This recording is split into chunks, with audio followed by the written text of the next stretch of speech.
Okay, well, welcome everybody to Solar Noon Tuesday. I'm Jay Warmke with solarpvtraining.com. And if you're new to this format, let me just give you a quick little recap about what we do.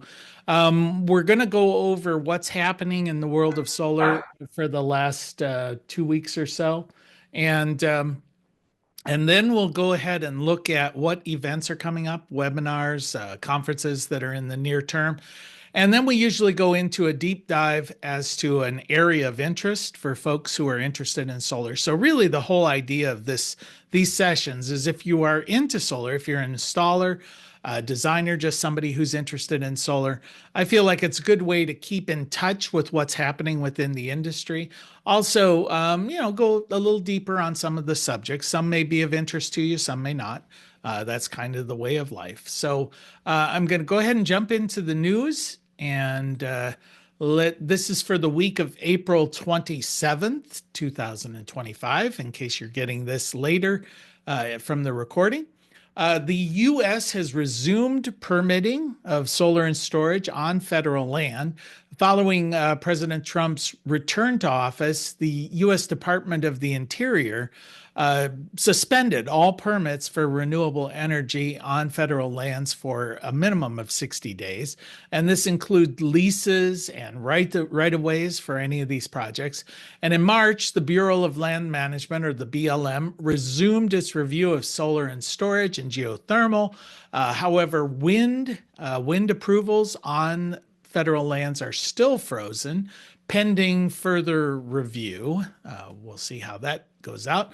The BLM is continuing to implement the Western Solar Plan that offers faster environmental assessment in areas where there's a high solar potential, minimal conflict for other uses, and are close to transmission lines or substations. Last year, the plan was widened from 6 states to 11, and from 22 million acres to 31 million acres. And as a bit of perspective, fossil fuel developers currently have access to about 80 million acres of federal land for development. I found this one of interest. Tigo Energy announced its availability of a new off-grid solar system that they're beginning to sell. It's kind of a further indication that a lot of customers are opting to disconnect totally from the grid. We are seeing some more like from Solarc, and of course, Outback Solar used to be sort of the go-to. I don't even know if they're doing this anymore. Solarc seems to be the major one, folks are, at least that I hear, for completely standalone. And a lot of the reason for going off grid is because the utilities are fighting back against solar by increasing access charges. So that's how much you would pay to connect to the grid, whether you use any power or not. They're also reducing the net metering compensation when you send power back to the grid. So for example, you may be purchasing retail power at 20 cents a kilowatt hour, and then they're paying you 4 or 5 cents when you send it back to the grid. It used to be when it early start, it would be 20 cents one way, 20 cents the other way. You're basically getting retail. So a lot of folks are feeling like they're just going to opt out of that. The package from Tigo includes their rapid shutdown and monitoring and even power optimizer devices that are attached to the panels. That's kind of what they're known for. An inverter, smart switch, as well as battery banks. The DC coupled configuration, the inverters will come in either 3.8, 7.6, or 11.4 kilowatt sizes. And they use lithium iron phosphate batteries that have, each of these batteries has 9 kilowatt hours of usable capacity, and you can hook up as many as 4 of them in parallel for use within this system. The Minnesota State Senate advanced a bill earlier this month that would sunset the state's path-breaking community solar program. They're looking at sunsetting it in 2028. They're also looking at significantly reducing the benefits to solar owners served by rural electric co-ops and municipal systems. This is in stark change to the state's energy policy, really, from 2023, when lawmakers passed sweeping legislation that expanded the community solar program, boosted solar incentives for low-income customers, and mandated that Minnesota generate 100% of all its electricity from carbon-free sources by 2040. The Senate bill would reduce net metering compensation for future PV systems in electric co-op and muni utility territories by reducing the credits you get when you net meter, just as I was talking about. Essentially, instead of paying you retail for them, then they'll pay what they call avoided costs, which are really the wholesale cost of just the generation. The Senate bill was supported by the Minnesota Rural Electric Association, which represents 50 nonprofit rural electric co-ops, currently serving 1.7 million Minnesotans. The legislation in the Senate would also end the subscription-based, they call it the Solar Garden program. It's really community solar. This was started in 2013, and it has been served as a model for other states. Last year, as many as 23 states and the District of Columbia had laws that allowed for community solar.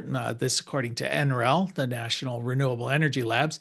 Montana and Ohio are among states where bills allowing community solar have passed in the past year. And Minnesota ranks fourth in the country with 910.4 megawatts of community solar. And it follows the leaders of Florida, New York, and Massachusetts. So it really is just another example of the states, especially when the utilities have a powerful lobby within those states, trying to push back against the march of renewable energy and from the utility standpoint, more specifically, distributed renewable energy, the energy that's out there that they don't control. There's a lot of pushback now at the state level for this.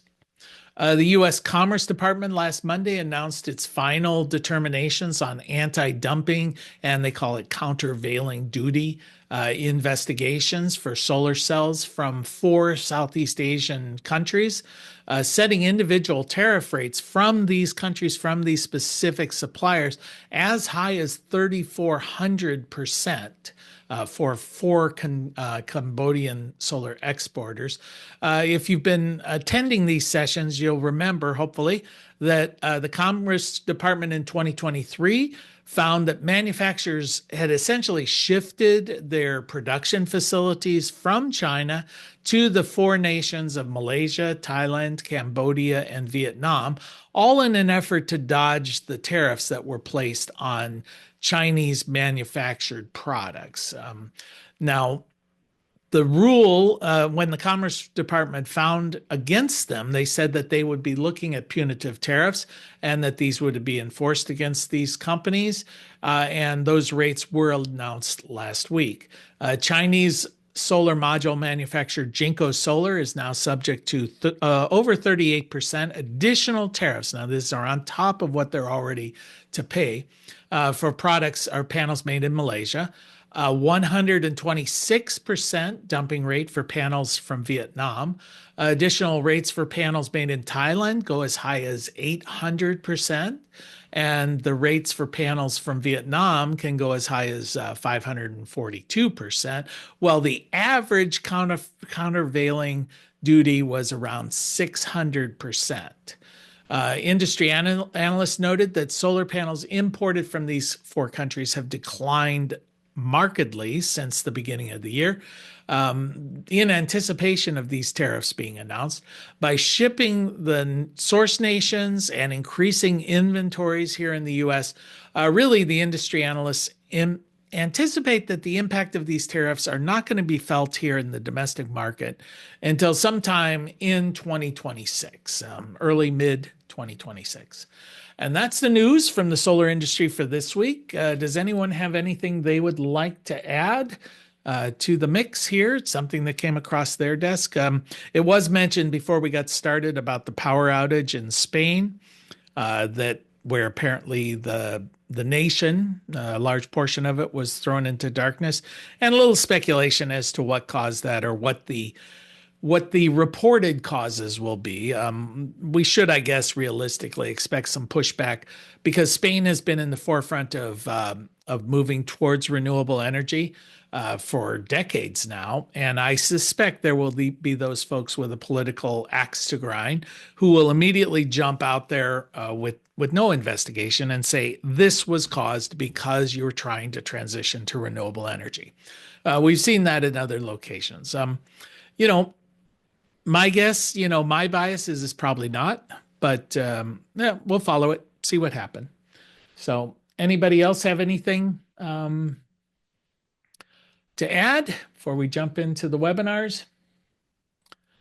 All right. And feel free to just break in. Again, if you're watching this on video, one of the unique things I think about this session is it is joined by a lot of folks who are in the solar industry or interested in solar live, and then they can jump in and interrupt and tell me I'm full of crap and things like that, which so far they haven't done, but there's always tomorrow. All right. So let's look at the webinars that are coming up. Whoops, I think I just messed up. Yeah, there we go. All right, so the plan for a webinar on the 29th at noon, really talking about safeguarding solar investments. They mentioned hail, but that's just more metaphor, I think. Then April 30th at noon is Beyond Trump's first 100 days. What's next for the world of solar? It's really kind of hard to tell. Domestic supply chain, that's a 2 p.m. Issue. And speaking of domestic supply chain and the Trump tariffs, one of the impacts, and I've been getting a couple of emails and comments coming through recently and listening to some analysis, especially when you're talking about the Chinese tariffs. And our solar industry is very dependent internationally on Chinese panels. They manufacture about 87% of all of the silicon solar panels that are out there in the marketplace. And the immediate result has been on products other than solar, because that was kind of dealt with tariffs previously, is they've just stopped shipping product. So the prices, you haven't really seen the prices increase if you're shopping online or the like, but you may not get it because if you anticipate that if you put something on a boat and it may take 60 days or 45 days or whatever to be shipped, they don't know what the price is going to be when it lands. So I've heard reports of shiploads of cargo where the vendor might have $50 million worth of product on that ship, and then suddenly, because the tariffs are implemented again, be asked to come up with $70 million to get the product off the ship. And then one of the other issues is that the product has probably already been priced and labeled at the manufacturing facility in China, and now the prices are no longer valid. So what they've done logically is they've just simply said, don't ship me anything until we know what's happening. So we're not seeing the prices yet impacted, but we are seeing that the supply chain has basically been cut off. And then another aspect of that is that the cargo vessels that are used for this are being redeployed to other routes. So once this goes back on, it may not be like as simple as turning on the faucet again, because if you're a shipping container, company, and all of a sudden the traffic has fallen off from China to the US, but it's increased from China to Europe, or it's increased between China and Vietnam, you've redeployed your resources. So this is going to mess things up for a good long while. So don't anticipate that a pronouncement from on high is going to solve anything. It's going to take a while for all of this to work itself through. All right, April 30th, tackling load growth. We've talked about this before on previous sessions about the fact that we've had a couple of decades of pretty steady load demand for electricity, and now we're about to see this thing skyrocketing with the advent of electric vehicles, with the advent of cryptocurrency and artificial intelligence. All of these things, the electrification of everything, is really looking at skyrocketing growth. within electric demand. And how do you deal with that? This one on the third, this is at 5 p.m. Eastern. Building using business tools. This is actually through the Building Performance Institute, just using them for contractors. This is really for solar contractors. How to make a successful grant application on May 1st. Again, another one from the for building contractors using tools to help grow your business. Essentially, that's on May 7th at 2 p.m. AI and solar, where are we and where's it going? That's on the 15th at 2. And then there's the Clean Power Conference. This is May 19th through the 22nd in Phoenix, Arizona. And then residential sale tips. These are June 3rd. And then the upcoming Midwest Solar Expo in Chicago is June 9th through the 11th. And then our shameless plug for the webinar, for the online courses, as well as the face-to-face courses we offer through solarpvtraining.com. I think that's everything that came across my desk. Anybody else have any events that they would like to add to this discussion? Let's see, all of the above, natural gas. Yeah. Okay. So, yeah. And I did promise, Jay, if you want to pop in and just say your problem, I did mute you, so you'll have to unmute yourself. But if you could let us know the issue you're facing with the microinverters, I think people might be interested in that. Well, we're contending with multiple microinverter failures from ballpark 2011, 2013. And we have a roof that has excellent unblocked sun access, but it's a difficult roof to get at and get on a metal roof and deal with the panels one at a time. So the question is, how do you make recommendations to a potential customer of using panels plus a single inverter versus microinverters, where maybe we would have been better advised to use regular panels and inverters? Yeah. Yeah. And I know, as I mentioned to you before, I suspect these are probably the Enphase 215 models because they did have a high failure rate, which was one of the reasons Enphase lost a lot of market share to SolarEdge back during that time frame. They have regained that market share because SolarEdge has had problems with their inverters as well. And so it becomes like a quality control issue. I think the 250s and then the IQ series, the IQ 6, 7, and now we're into the IQ 8s, they seem a bit more reliable. But it occurred to me that if you did go with a centralized inverter, and you're right, it's a lot easier to work on. If it's sitting there in your garage or in your basement, you can have a cup of coffee and you could be standing on the ground and you can be dealing with that rather than having to get up on the roof. But because of the rapid shutdown rules that came into effect in 2014 and also 2017, the reality is you got to have a piece of electronics on your panel regardless. So you're going to have a rapid shutdown device, probably a communication device, probably built into that, maybe an optimizer of some sort. Tygo manufactures those. Obviously, SolarEdge makes the optimizer, but there's going to be some piece of electronic attached to each of those panels, and there's a point of failure.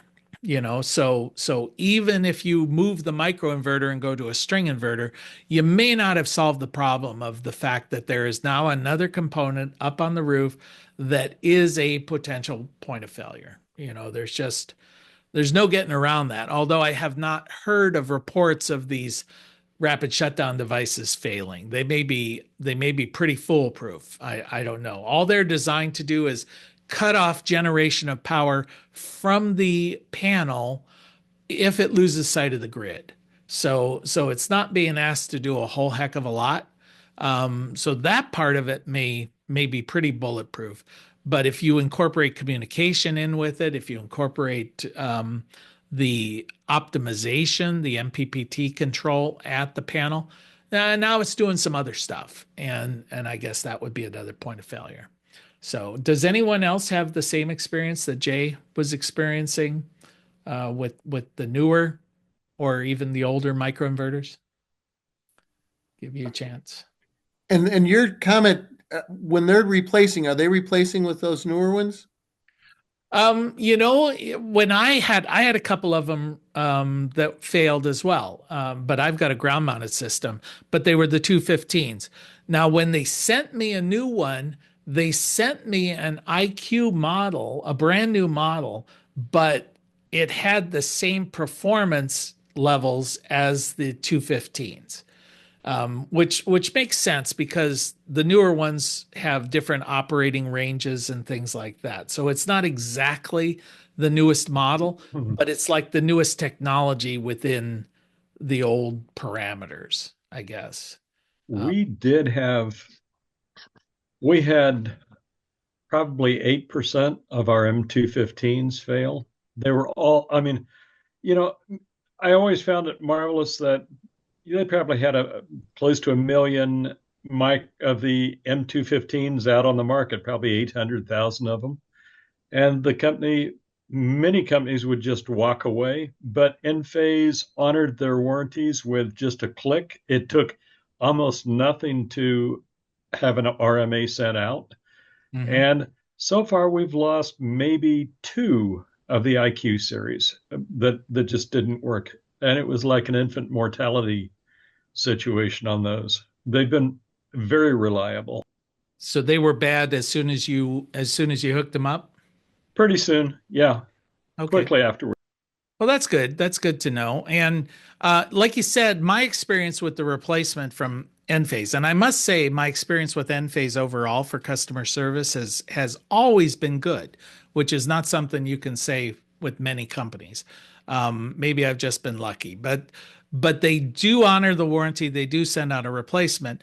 But to Jay's point, it's still a pain, to get up there and replace it. If you've got a ground mounted system, it's not a big deal.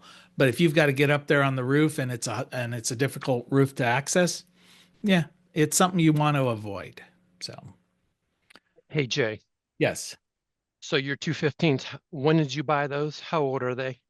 When did I buy those? I bought those in um 2019, but I got them because they were remaindered because they were not anyway. I got a deal.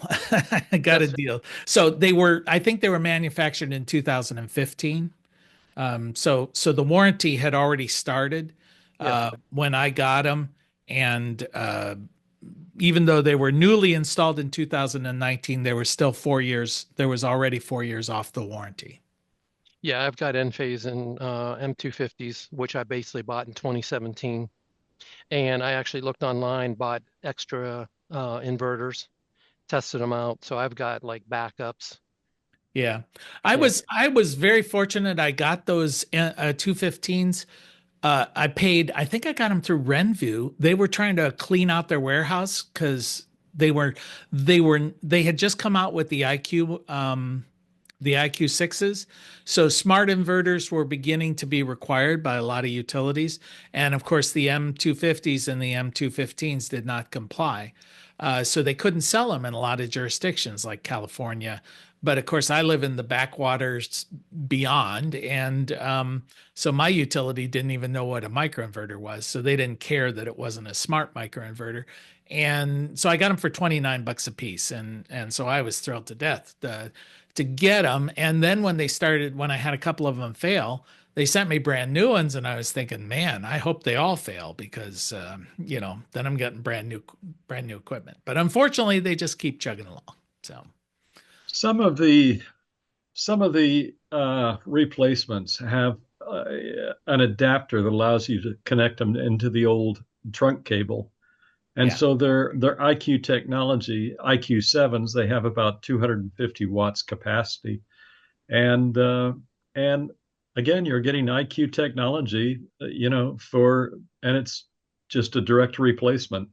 hmm Yeah, I did see that I actually got better performance out of the panels where I hooked up the replacement units than I was getting from the older ones. So, eh, take that for what it's worth. It's not a whole lot more, but 8 or 9 or 10% better generation just because I got a brand new microinverter. So, um, so anyway, but Jay, to your point, if you're worried about it, you might want to just get some new inverters. microinverters, have them all swapped out. I wouldn't do it, but it's an option. If you got money to burn. So, all right. Well, let me go ahead and get into the topic for today. And again, to the group online, feel free to jump in with comments or questions, or whether it's relevant to what I'm talking about or not. So I did a presentation over the weekend to a group of first responders, and it occurred to me that our group might like to just know what are the perspectives there. What should the first responders know about solar? We discuss, tangentially a lot of issues around first responders, but not really focused on their perspective about what it is we're doing and how it affects them. So once again, I'll remind you that this part is approved by ETA, the Electronic Technicians Association, for their solar certification, given half an hour of continuing education. So if you are renewing your certification, that's good. So what do first responders need to know? Well, the first thing to know is that this stuff burns. That kind of surprised me at first. If you've dealt with solar panels, you wouldn't imagine that there's much there to catch on fire. It feels like you're just dealing with a hunk of glass, and a hunk of glass is not going to burn. But there are polymers that are on their coatings, and then of course the wire and the cabling and all of those kind of component parts. But even the silicon cells, getting hot enough, they will burn.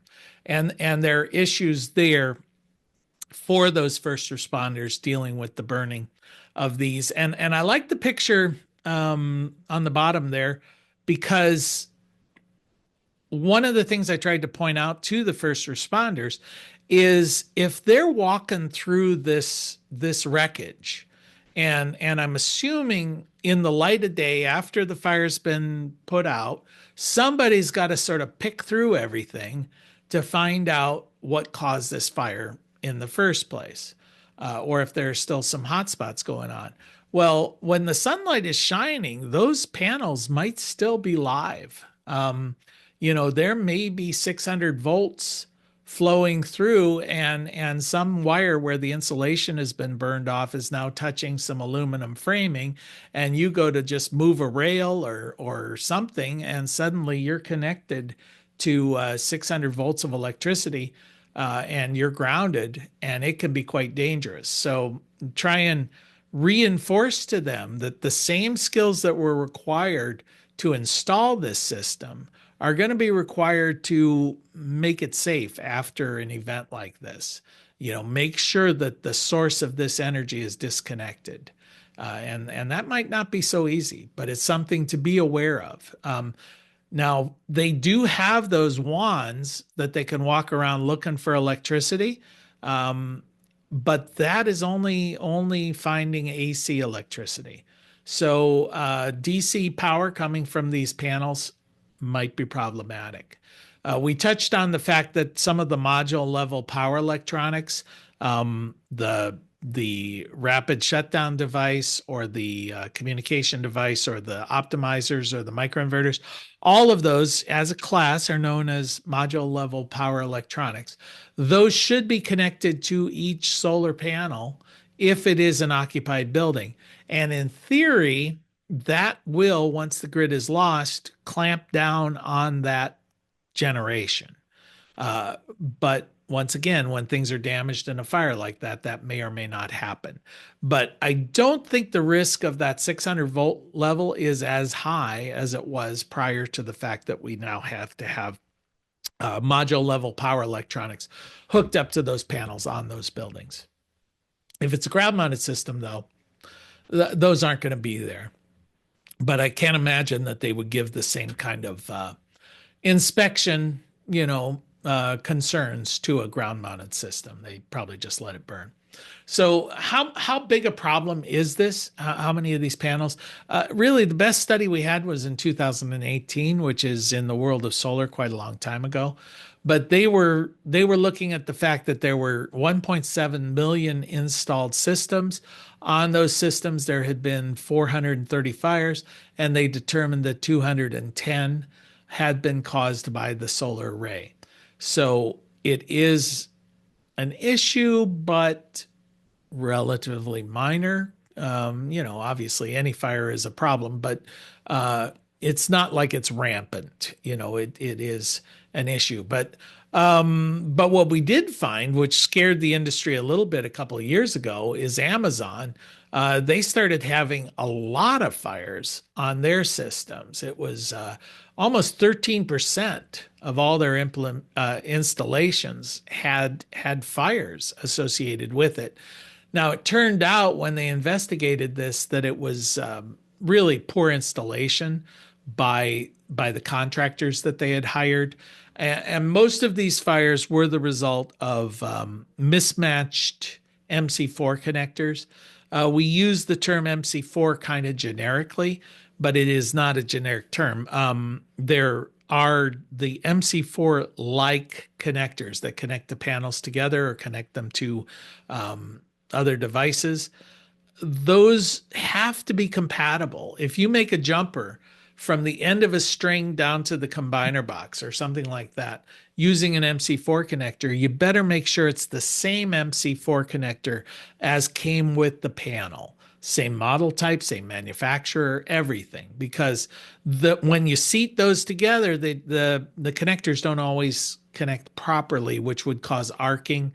In some situations, it might even result in a fire. So that is one of the leading causes of these problems, where you simply do not use, or you use a cheap connector, or maybe it's not a cheap connector, but it's just a different connector.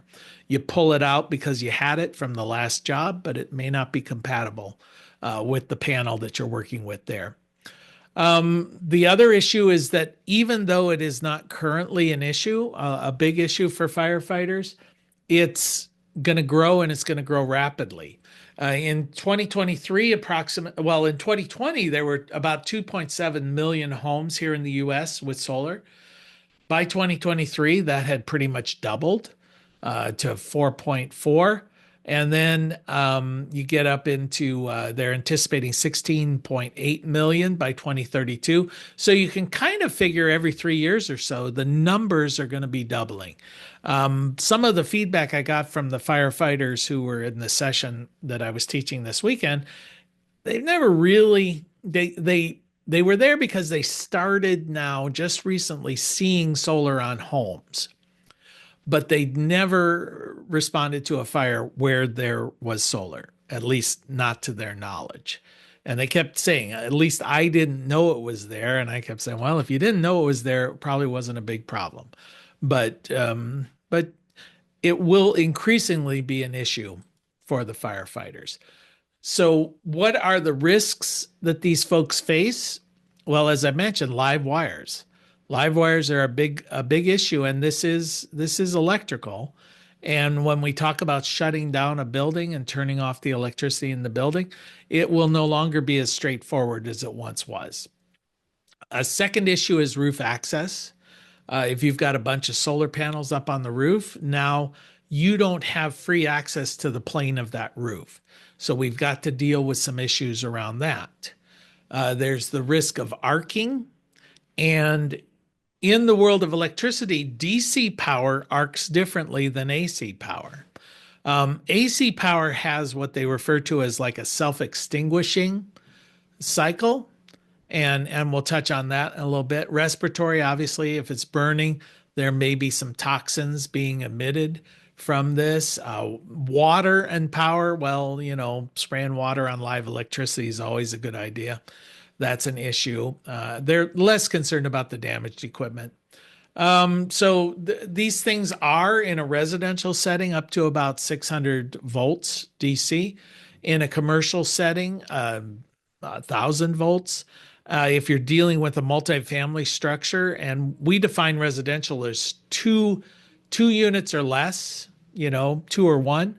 So if it's a triplex or, 4 units, that would be considered a commercial property. So it might have as high as 1,000 volts.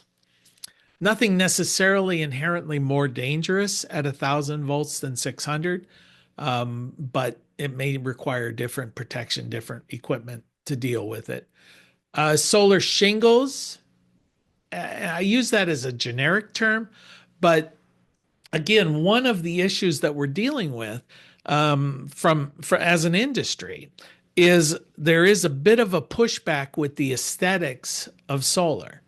So so a lot of people say I just don't like the way it looks. So Tesla, for example, came up with their solar shingle. Dow Corning had a solar shingle.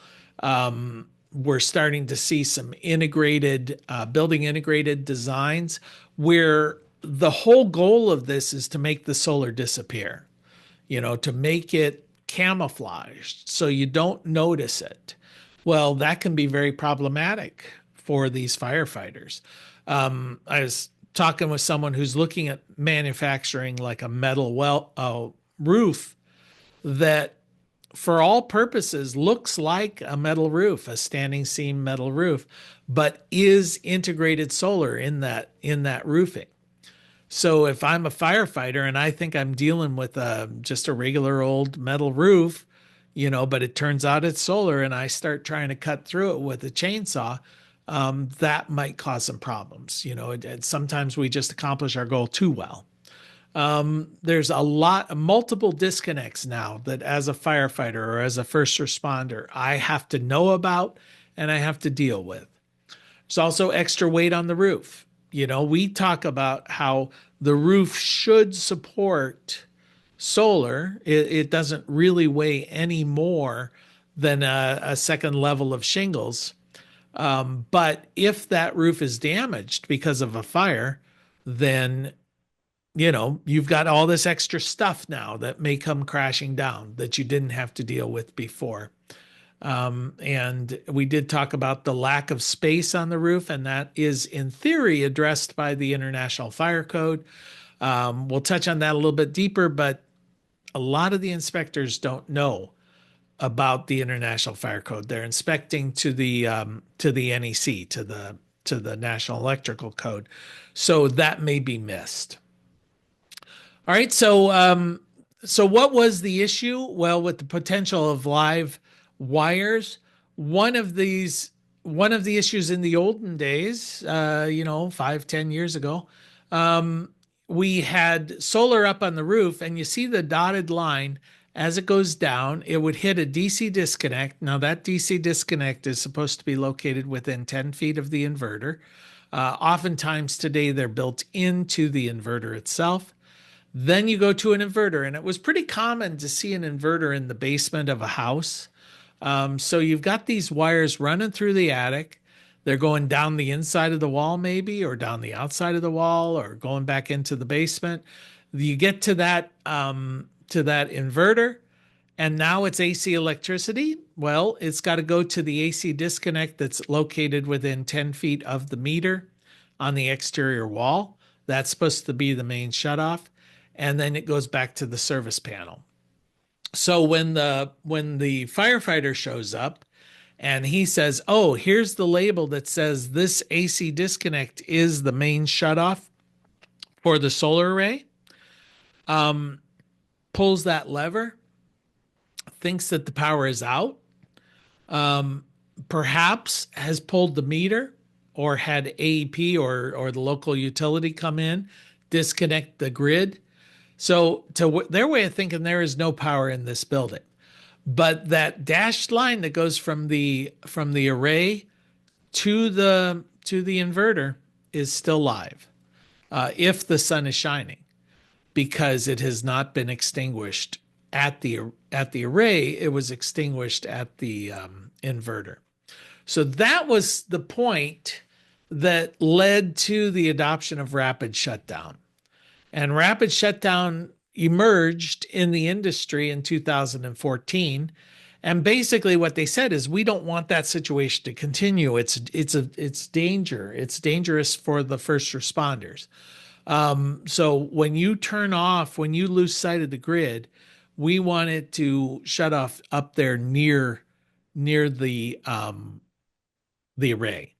And then they refined this a bit in 2017, and they required these labels. The first one, the red one, was in compliance with the 2014 rapid shutdown. I always felt like it was weird, like maybe they should have labels if there was not rapid shutdown, but I guess you can't go back and rebuild, all that stuff is grandfathered. But they were basically wanting to tell the firemen, okay, this thing is fitted with equipment designed to comply with rapid shutdown. So the red label was for the 2014. The yellow label was when to comply with the 2017 code.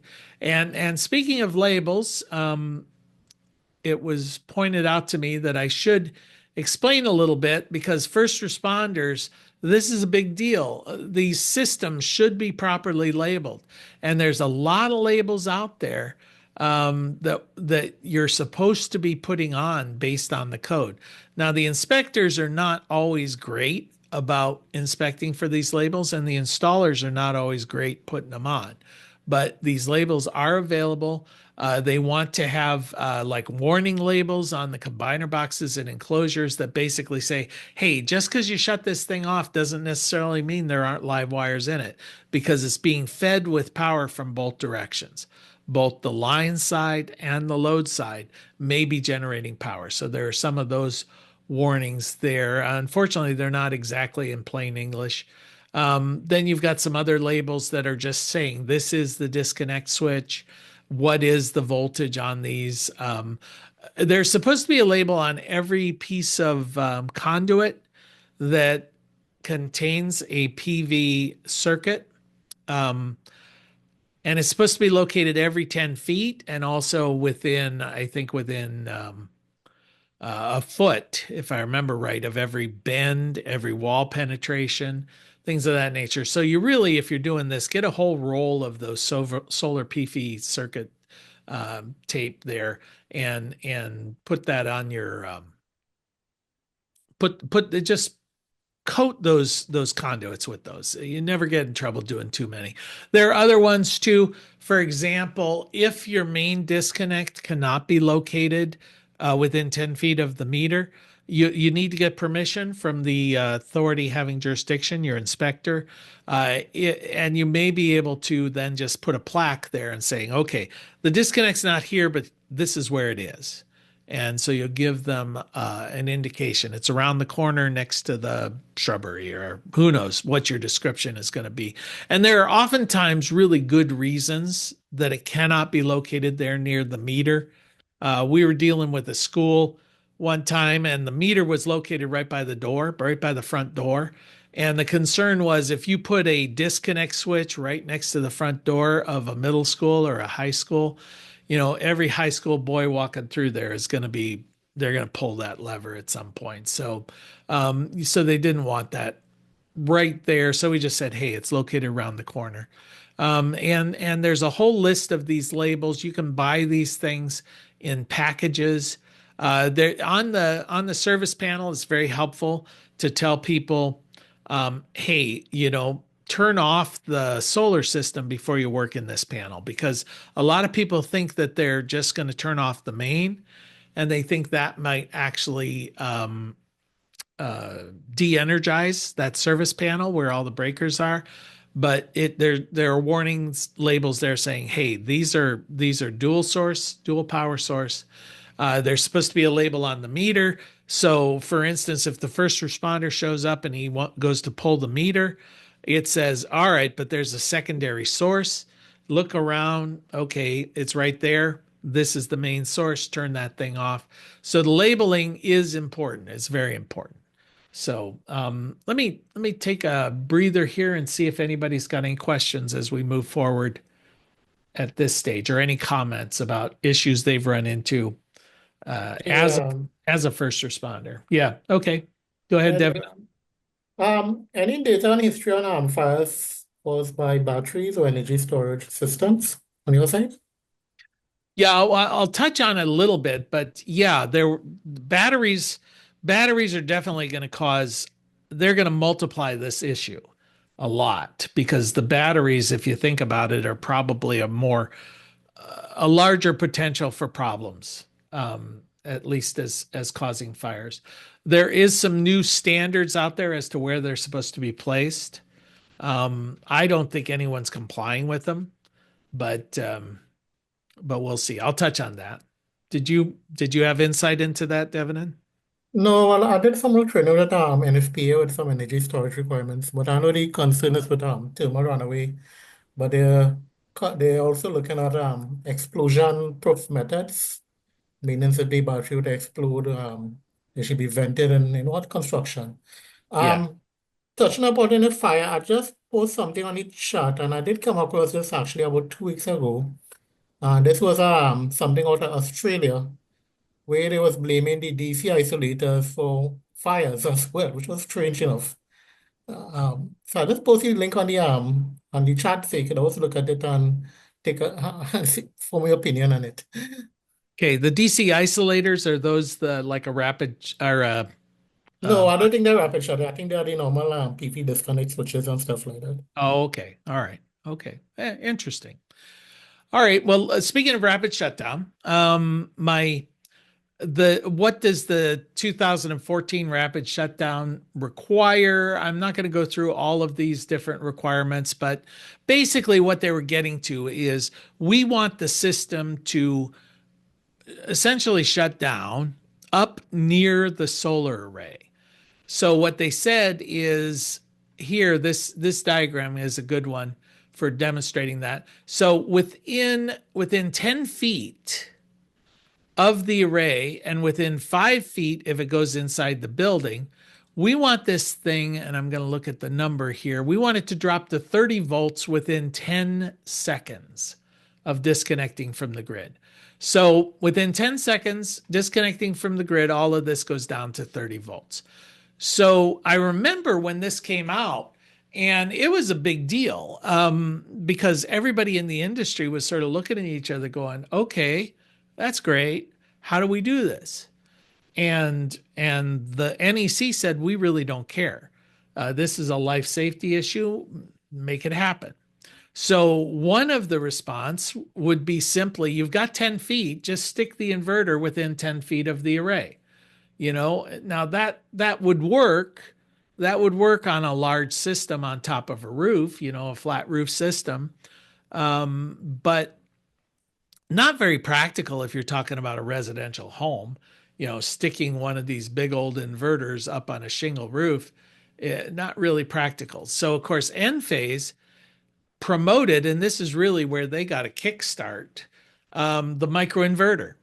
So the microinverter is essentially the same thing. Let's take that inverter and let's connect the inverter directly to the solar panel, because it's within that inverter that as soon as that inverter loses sight of the grid, it disconnects, it shuts down.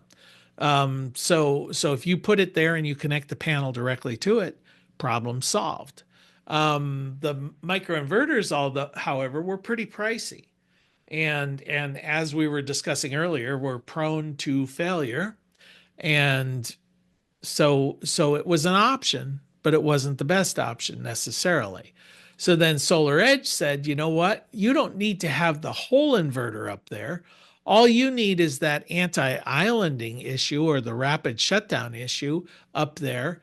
And while we're doing that, why don't we go ahead and put communication devices in there? Because that was one of the advantages of a microinverter, is you could monitor the panels individually. But then you also had the advantage of every panel being its own array, essentially. So if shading affected one panel, it didn't affect the other ones, because these things were all operating in isolation. So SolarEdge said, well, let's put the power optimizing issue, or the MPPT controller, within this piece of electronic device too. In fact, let's put everything in there except for making it an inverter, except for converting the DC to the AC. And then we can have a fixed voltage inverter down in the basement or in the garage. And we can produce these units significantly cheaper than we could with the microinverters. So SolarEdge became a thing. And then the fourth option was essentially a remote disconnecting combiner box, or a disconnect. So this birdhouse in the middle of this picture was one example of that, where all of these things are connected together using telecommunications wire, communication wire, and you pull that thing open and it's like an emergency shutdown switch. You punch that and it disconnects up there at the array in the combiner box or the junction box. You may even incorporate other disconnects into that as well, shutting off the battery and all of that. So those were kind of the four options that we had to deal with the 2014 rapid shutdown. 2017, though, came along and they effectively they said it's got to be within 1 foot of the array. So effectively, they got rid of that remote disconnect. So it really became that you've got to have an electronic device on the panel, attached to the panel, in order to shut it off at the panel if the grid goes down. So that was in response, and this was 100% there to protect firefighters. So that was the goal there, and it was only for occupied buildings. Ground mounted systems didn't matter. But then, of course, that gets into confusion, and the 2023 code tried to alleviate some of that. Whether they did a good job of it, I don't know. But they're essentially saying, well, what constitutes a building? And they're saying, well, typically, a carport, solar trellises, parking shading. That's not really a building. But is a garage? Well, if it's attached to the house, it sure is. What if it's detached?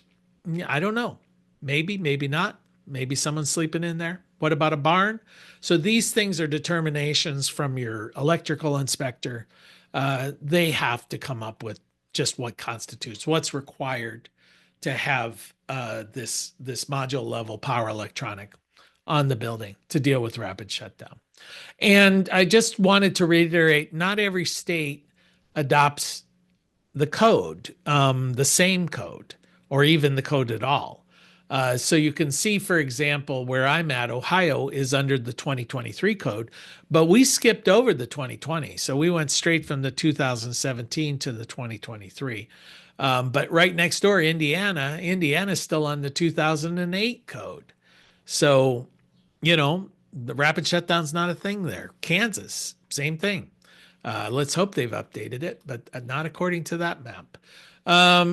And then one of the big changes, speaking of code, in the 2023 that affects solar, but it also affects the first responders, is now for 1 and 2 family dwellings, we've got to make sure that there has to be an emergency disconnect, an emergency utility disconnect at the meter. Now, you go out there and you look at homes, they don't have it. And what is it exactly that we're talking about? It looks sort of like that. At the meter base, underneath of it, there's a disconnect. There's the main breaker. It effectively becomes the main breaker for your home. So the question would be, if I'm putting a solar array on my home, typically your system then has to, if you're doing a major change to your electrical system, it has to be upgraded to the most recent code. A solar array would probably be considered a major change to your electrical system, and they may require you to put this emergency disconnect there at your meter. So that's going to add some cost for sure. Now, as a solar installer, I think it also adds a certain amount of benefit because this is like a mini service panel breaker. That's a nice place to go ahead and add your solar array. Make your connection there. You already have to be out there with an AC disconnect. Go from that AC disconnect right over there. You don't have to upgrade the service panel. You don't have to do any of that. That's always a pain, trying to find if there's enough space in there. Usually those service panels down in the basement are old and icky. And, now you don't have to deal with all of that. You just put in a new emergency utility disconnect. And one thing that I was surprised, I had always been told that when the first responders come, they're going to come and they're going to pull that meter. And that meter acts just like a fuse. As soon as you pull it, you've disconnected from the grid. The first responders in my session, they were saying, I'm not doing that. That's like pulling a fuse out under load. You can get some amazing arcing going on if there's load in that house when you go to pull the meter. So we just call the utility, and they sit around waiting until the utility shows up. And I said, geez, doesn't that take a while? And they're like, yeah, Yeah, takes a long while. So they like the idea of that service disconnect because now they just simply come and they'll just flip the switch. Now you're disconnected from the grid without that potential arcing from pulling a meter. So now what the utility should do is when they show or when the first responders show up, turn off that service disconnect. There should be a label right there in front of their eyes saying, hey, there are more disconnects you have to deal with because this place has multiple sources of power. So there are going to be disconnects all over the place. Skip over this thing real quick. It just shows it.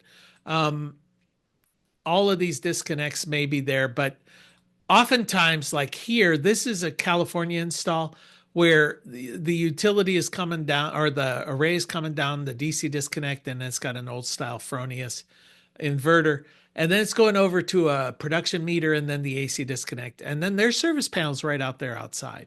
So under this scenario, they turn the disconnect, then they flip that AC disconnect switch there. And in theory, there should no longer be power. But one of the issues is if there are batteries that have been installed, that by their very nature, as soon as the grid goes down, it's going to switch over to standalone mode and it's going to draw from the array. It's also going to use batteries. Well, if you disconnect the array, it's just going to use batteries, but there's going to be power in that building, a significant amount of power. So there's got to be a rapid shutdown, in this case, it's basically a battery disconnect switch. And it's got to be out there with the others and it's got to be labeled. This is a picture where there's the meter and then there's the AC disconnect and then there's the battery switch. All of those have to be co-located. And essentially the utility or the code says no more than six handles. So that's the issue. So where do we put these? Well, under the code in 2019, NFPA published standard 855. This had to deal with the location of batteries, and essentially what they're saying is for these systems, they've got to be outside. They if they're in the building, they've got to have vented rooms. They've got to basically things. It's really more designed for commercial, But in a residential environment now, they really want you to put these things outdoors. No more than 20 kilowatt hours for each unit. It's got to be 3-foot clear distance between the units and between doors and windows, if they're located on the exterior of the building. If they're located on the interior of the building, they've like in the garage, they've got to have crash barriers, to keep you from crashing into them, and 80 kilowatt hours of capacity maximum. But they want that 3-foot minimum clearance between them. Just because of thermal runaway, if one of them catches fire, they don't want it to spread to the next one. So they want that. They didn't require a fire barrier between them, but they require the 3-foot distance. As I mentioned, DC current arcs differently than AC current. So it's a self-extinguishing thing where, 120 times every second, AC power hits 0 volts. So because of that sine wave formation, it does tend to self-extinguish the arcs. DC current does not. So once it's going, it's going. And then, of course, roof access is a big deal where you're supposed to have 3 feet around on the sides and at the top. You can have 18 inches on each side because, as this is indicating here, the firemen will often get up there with a chainsaw and they'll cut through it, and they have to have a place to walk. So, we're supposed to have 3 foot on each edge, 3 foot at the top, 3 foot in, so basically give you, now at the bottom at where it meets the eaves, you don't really have to worry about it. They assume there's a ladder of some sort involved.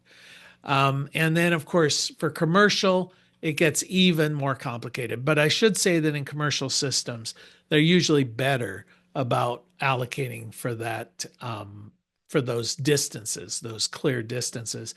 But I just thought I'd show this photo only because You see it all the time. They're not complying with that clear space distance. I mean, this is a silly install anyway, going over the ridge. They're not giving you the walkway at the top, but they gave it at the bottom. So you'll see it all the time where they're simply not complying with the adequate space requirement that gives first responders access. So hopefully this discussion will give you a little bit of a perspective about what the issues are there that the first responders are dealing with from the world of solar, and that as an installer or somebody who's having it put on your head or on your building, you'll get a better perspective, have a little more empathy and comply with those codes because they're there for a reason. And sometimes those reasons are life and death. I won't open it up for questions because we're pretty much out of time, but I appreciate your attention and we'll see you guys next week. Take care. Bye-bye.